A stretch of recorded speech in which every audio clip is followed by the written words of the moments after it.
Olá, muito bem-vindo, Gixson aqui da Bordados, para mais uma análise. E hoje a gente vai estar analisando o bordado, a programação, né? Tanto o bordado quanto a programação do desenvolvimento ali da matriz do bordado do Samuel, tá? Que é aluno nosso lá do curso Wilcom Experience.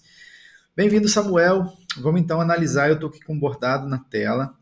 Você me mandou a amostra aqui, bordado num material escuro e parece com bordado nas letras ali. Não dá para ver se é meio que amarelo ou branco, mas não tem problema. Acho que o reflexo da câmera na hora de tirar a foto acabou confundindo um pouco aqui as cores, mas dá para analisar, tá?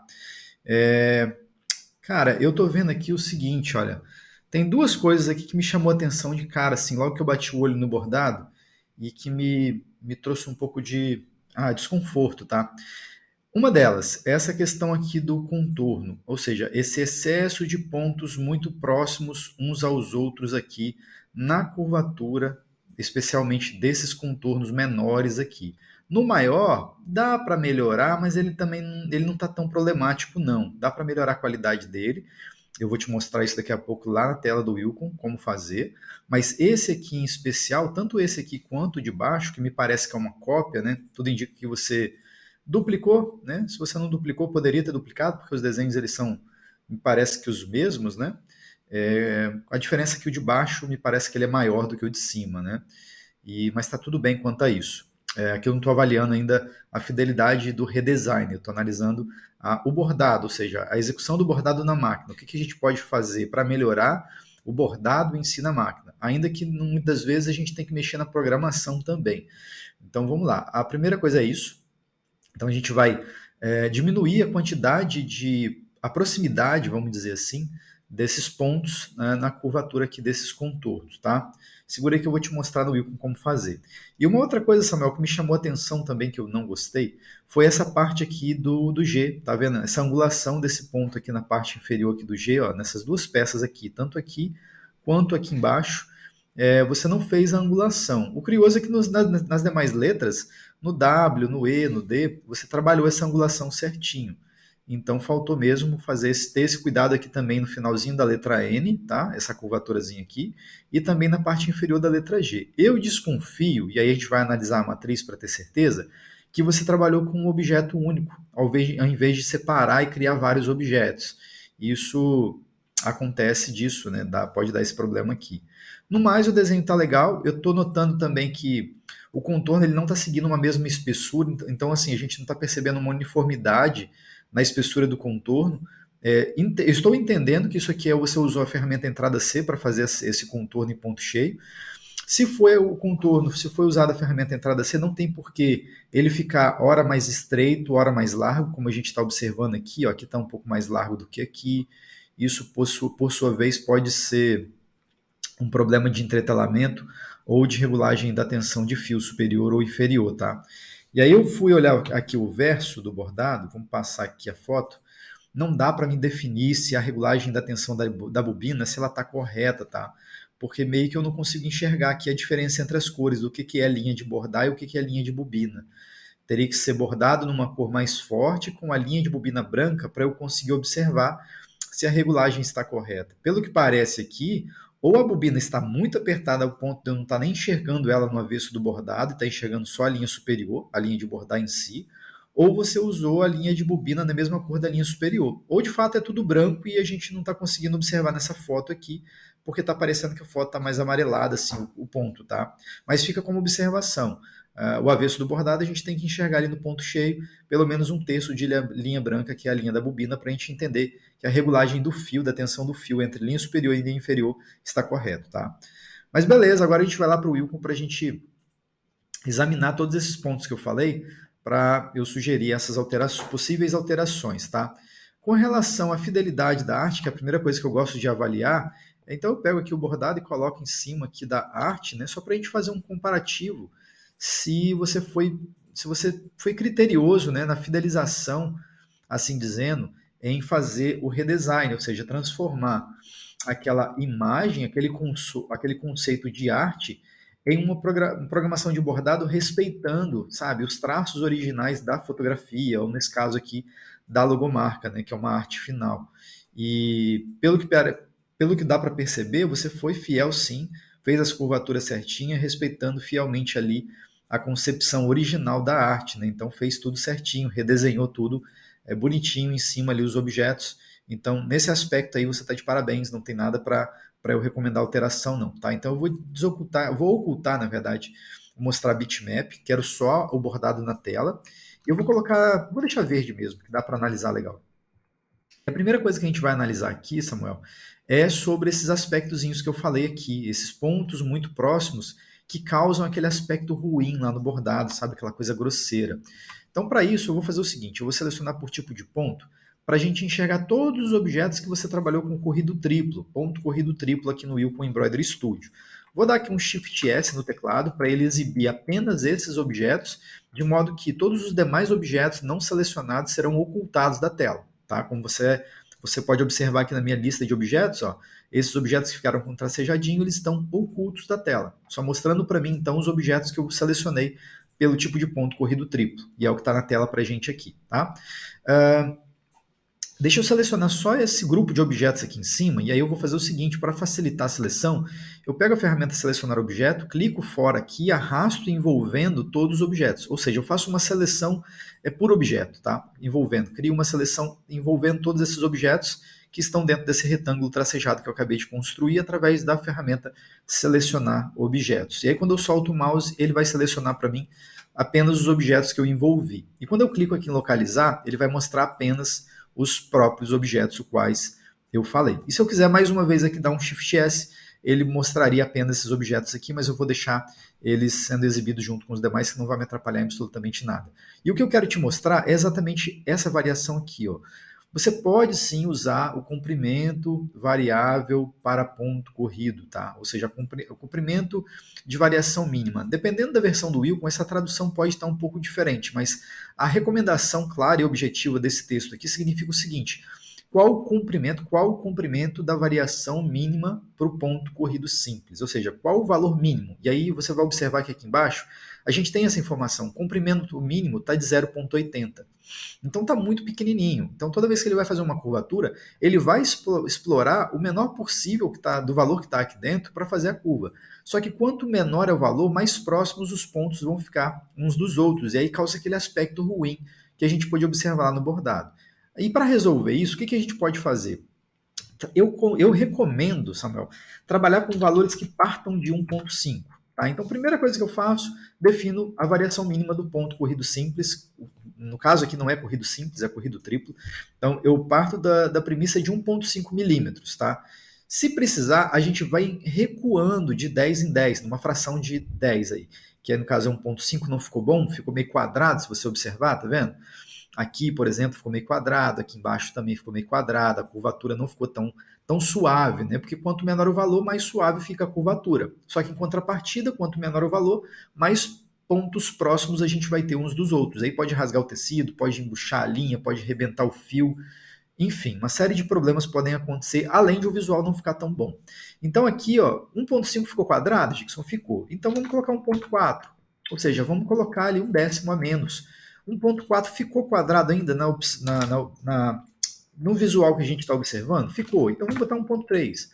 E aí, ó, claro que aqui ainda ficou um pouquinho, você pode dizer, ficou um pouquinho quadrado ainda, mas tem que observar que a gente está com um zoom aqui de 600%, sabe? Então tem que levar isso em consideração. Na máquina de bordar, isso não vai ficar tão agressivo assim, essa parte quadrada. Mas se você quiser por segurança, você pode fazer ajustes individualizados, pegando apenas os objetos que ficaram ainda assim com 1,30 com os cantos meio quadrados, você pode pegar só esses objetos e diminuir mais um pouquinho. Vamos botar 1,25. E aí a gente já pode perceber que ele ficou melhor, sabe? E aí eu recomendaria você fazer esse teste e bordar com essa configuração que eu acabei de fazer aqui. Você vai notar que o bordado ele vai ficar mais elegante, os pontos mais uniformes, a distância entre eles. Por que mais uniforme? Porque a gente tem uma variação aqui que vai de 1,25, no caso desse objeto aqui, até 2 milímetros. Então, o padrão desse objeto é de 2 milímetros de comprimento a distância entre os pontos. Porém, você permitiu que o Wilcon possa trabalhar aqui com uma distância de 1,25 para ele conseguir fazer a curva de maneira que a curva fique suave, um arredondado ali bonitinho, não fique quadrado, tá? Se você desativar aqui, ó, só para você ver, ó, ele vai ficar quadradão, tá vendo? Então, nesse caso aqui, eu não indicaria trabalhar sem o comprimento mínimo variável aqui, não. Então, vou dar um Ctrl Z para manter o padrão que eu encontrei aqui, que seria 1.25 nesse caso desse objeto, e nos demais ali a gente trabalhou com 1.30, tá? Nesse objeto a gente cria esse desfecho aí, ficaria com uma qualidade melhor e manteria o corrido triplo. Claro que você teria que fazer as mesmas recomendações no objeto de baixo, tá? Não vou fazer aqui para o vídeo não ficar muito grande, não ficar cansativo. É só você rodar as mesmas observações que eu acabei de fazer aqui nos objetos aqui embaixo. Selecionar os objetos e fazer as mesmas considerações e aplicações e variar ali as configurações do valor mínimo do ponto corrido triplo, tá?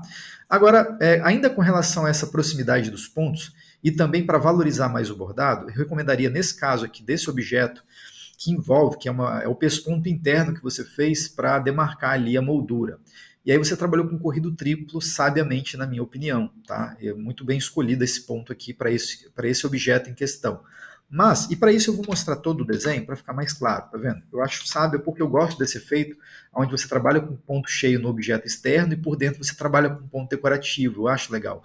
E nesse caso aqui, o corrido triplo ele entrou como ponto decorativo. Então, acho que essa discrepância entre os pontos, essa diferença, é que faz com que o bordado realmente fique diferenciado, elegante, que valorize a peça do bordado lá no produto do cliente, né?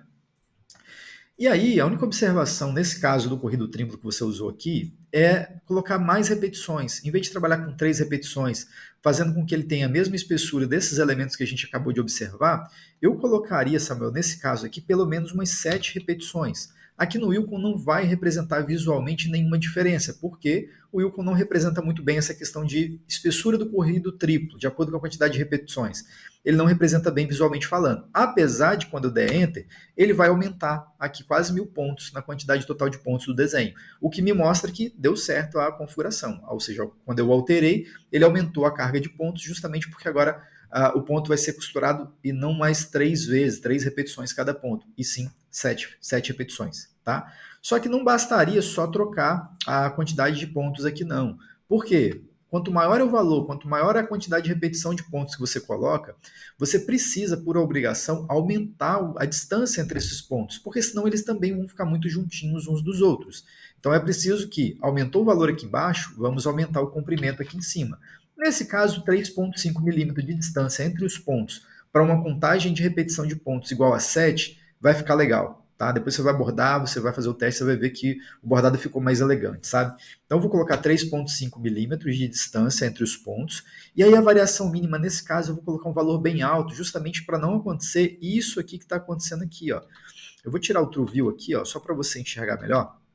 Tá vendo que a gente tem vários pontinhos próximos aqui uns dos outros, ó, que inclusive eles estão tão próximos a ponto de ficar menos da metade de proximidade com os pontos tradicionais. Então eu tenho aqui ó, a distância de 3,5 milímetros, que é a distância entre esses objetos aqui, ó, tá vendo? Entre esses pontinhos. Vou dar até um M aqui na régua, para habilitar a régua para me medir, para te mostrar, tá vendo? Ó, tá dando, esse aqui está dando 2,5. Então ele explorou 2,5, que é a variação entre 3,5 e 0,8. Só que para mim, eu prefiro trabalhar nesse caso aqui com 7 repetições, eu prefiro travar aqui em 2,5 milímetros, tá? 2,5 milímetros, a variação do comprimento mínimo do corrido triplo nesse caso aqui. E aí, claro, não diferente do objeto que a gente acabou de analisar, eu vou observar se ele não vai ficar com os cantos quadrados, sabe? Essas curvaturas arredondadas, se ela não vai ficar com um ponto muito quadrado. Se ficar quadrado, o que a gente precisa fazer? Diminuir um pouquinho o valor. Mas aí você vai diminuindo de 1/10 em 1/10. Então desce para 2,4, 2,3, até você encontrar o momento, a configuração ideal para que ele não fique pequeno demais para os pontos ficar amontoados e também não fique distante demais, tá? Então você tem que trabalhar uma variação. Eu, particularmente, aí eu vou falar pessoalmente falando, eu não gosto de trabalhar esses dois valores com uma variação maior do que 1 milímetro de distância entre eles. Então, por exemplo, 3,5 aqui na distância convencional do ponto, 2,5 na variação mínima. É claro que com ressalvas, sendo que tem que observar se o contorno, se a parte arredondada do contorno não vai ficar quadrada. Se ficar quadrada, você vai diminuindo aqui o comprimento mínimo, tá? Mas já vai melhorar bastante, o aspecto do bordado vai ficar mais volumoso, tá? Então, com relação ao corrido triplo, são essas alterações que eu faria. Com relação ao ponto cheio aqui, eu vou dar 2 cliques aqui na entrada, sei que você trabalhou 2 milímetros, e vou recomendar pelo menos 3 milímetros, para ele ter mais corpo nesse objeto, para o bordado ficar mais volumoso, tá? Ah, Gilson, mas está fugindo um pouco da arte original, porque a espessura, eu seguia a espessura da arte original. Mas no caso do bordado, você tem que entender que ao bordar, ele naturalmente ele colhe um pouquinho na hora que executa. Então você coloca mais encorpado para ele chegar numa qualidade legal quando bordar ali. Então nesse caso aqui eu trabalharia com 3 milímetros de espessura. Ponto suporte, você trabalhou com corrido para borda, eu não recomendo corrido para borda nesse caso, pode trabalhar um zigue-zague mesmo comunzão, porque para ponto cheio o zigue-zague basta, tá? E aí você pode substituir aqui ponto suporte para zigue-zague, que é o ponto mais indicado, é o ponto suporte mais indicado para o objeto em ponto cheio, tá? Vamos lá. Basicamente isso. Agora, com relação às letras, eu já estou observando aqui que foi exatamente o que eu havia pensado. Olhando agora a matriz, eu consigo perceber que você trabalhou bem a letra W, fazendo a angulação dos objetos certinha, respeitando o momento de cada parte do objeto. Então o bordado ficou bem valorizado nesse aspecto, na letra W, tá vendo? Tá vendo? Ó, ficou legal, ó, fazendo a curvatura certinho. E aí aqui você pôde trabalhar com o objeto só porque a formatação da letra permitiu que você desse a angulação diferente, mesmo sendo um só objeto. E a mesma coisa aconteceu na letra E, que você fez apenas um objeto, que ela também aceitou essa angulação. A letra D, apesar de você ter feito um objeto só, eu faria com 2 objetos separados, justamente para você não ter, tá vendo? Essa falta de angulação aqui, ó, porque como é um objeto só, tá vendo? Esse encontro aqui, ó, entre um momento e outro, ele acaba dando esse problema, sabe? Essa angulação meio que mal resolvida. Então eu criaria o seguinte, cria um objeto, pode ser esse formato aqui, ó, que você está vendo aqui eu desenhar com o mouse, né? Ou seja, cria um objeto com esse formato aqui, meio que uma espécie de C, e depois você cria um outro objeto com essa haste aqui, ó, fazendo o acabamento do D, ou seja, borda esse primeiro, e depois veio com essa peça aqui, bordando, dando acabamento nesses detalhezinhos aqui. Nessa ocasião, desenhando dessa forma, você vai poder colocar ângulo separado para cada objeto. E aí você vai ter a melhor forma possível de angular, de fazer a angulação dessas letras aqui, tá? E aí, qual o problema que deu lá no G? É porque você também desenhou um objeto único, tá vendo? Um só objeto. Onde, na verdade, o segredo aqui também seria você fazer separados, objetos separados, que poderiam, inclusive, ser 2 também. Poderia ser um objeto seguindo esse formato aqui, dando essa curva, e parar com ele aqui, sem tocar um ao outro. E depois você fazer esse objeto separado. Primeiro borda esse aqui, essa perninha aqui, para escondê-la aqui atrás, e depois borda o objeto maior. Você teria a possibilidade de fazer essa angulação melhor aqui embaixo. Porque se não for assim, você fica com um pouco de dificuldade para fazer a angulação certinha desses objetos aqui. Ó. Eles têm muitos objetos, ele pede muita angulação diferente para cada parte do elemento. Dá para fazer a angulação forçando um pouco mais a barra aqui embaixo? Daria, né? Mas eu não gosto, porque ele vai torcer aqui o ponto, vai... Cara, é melhor fazer separado, tá? Dá um pouquinho mais de trabalho, dá, mas você vai garantir uma qualidade aí melhor para o seu bordado, tá? Então, basicamente, seriam essas recomendações para você rodar aí na sua programação, na sua matriz. Faz alterações, borda, que você vai ver que vai melhorar bastante aí a qualidade do bordado final, independente da máquina que você venha bordar. Beleza? É isso por enquanto, espero que você tenha gostado e a gente se vê no próximo vídeo. Tchau, tchau. Nessa aula eu utilizei o melhor software de programação de bordados do mundo, que é o Wilcon Embroidery Studio. E se você ficou interessado em aprender mais sobre programação de bordados, vai lá no site da eBordados e coloca o seu e-mail na lista de espera, pois em breve eu abrirei uma nova turma do nosso curso de programação de bordados, o Wilcon Experience. E para você assistir mais vídeos como esse, é importante você se inscrever no canal da eBordados e também ativar o sininho para sempre que eu publicar um vídeo novo, você ser notificado. Eu vou ficando por aqui e até o próximo vídeo. Tchau, tchau!